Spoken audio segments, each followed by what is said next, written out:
There have been a lot of archaeological investigations at Travelers Rest dating back as early as like 1805 when Dr. Rush Nutt visited the site. He wasn't formally trained as an archaeologist, but he actually is the person who described the site as having an earthen mound and other earthwork entrenchments and like the remnants of a palisade wall and things like that. So if it wasn't for, his site descriptions, we might not ever know that those things were here at one point because the landscape has changed so dramatically.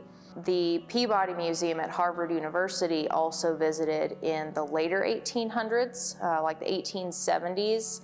And to my knowledge, they didn't do any excavating, but when they visited Travelers Rest, the Overton's gardener, Mr. Cross, I think his name was, gave the Peabody Museum a lot of artifacts that he had found while doing gardening, and they were all from stone box burials or graves. The Peabody actually still has a number of those in their collection, including a really interesting carved shell gorget. It's got a 4-piloted woodpecker design. It's really cool. After that, William Edward Meyer came to Travelers Rest in 1920. He drew like the first really extensive maps of the site. So him being here was definitely really helpful in terms of furthering our knowledge of the landscape and the archaeological history of the area. And then in the 1960s and 70s, a group of avocational archaeologists with the Southeastern Indian Antiquities Survey excavated here as well as several other sites in Middle Tennessee. And because of them, we really have the most information about the Native American houses. They excavated like 5 or 6 house sites, and the hearth, the clay hearth, was excavated by the SIAS, and it's thanks to that hearth that we were able to get a radiocarbon date of the site, which is the first radiocarbon date that we've had, so that's very exciting.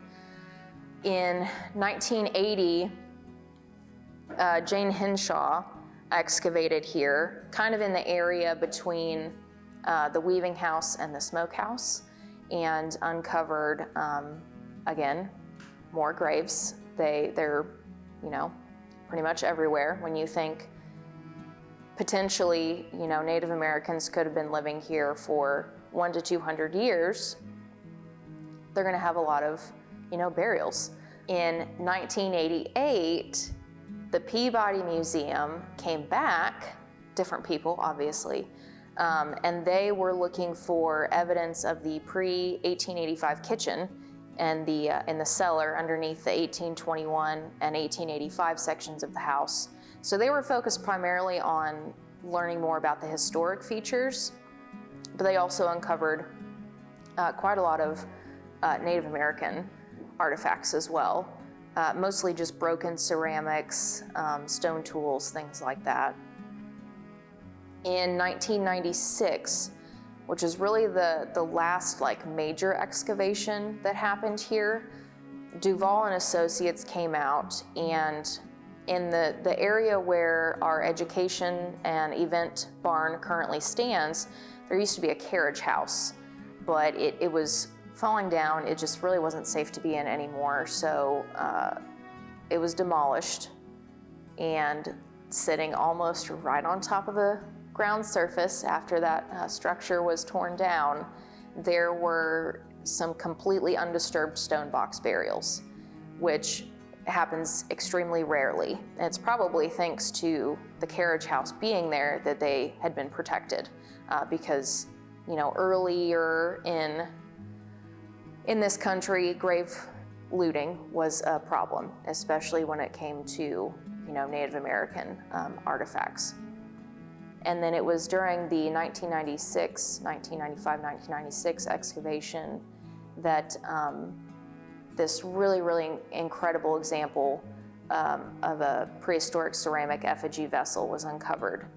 It's an anthropomorphic rim rider style vessel, and since it was in a stone box burial in a grave, we don't have it. We don't have any objects from burials from this site because of this law called the Native American Graves Protection and Repatriation Act. If we accidentally or purposefully disturb a burial, we stop.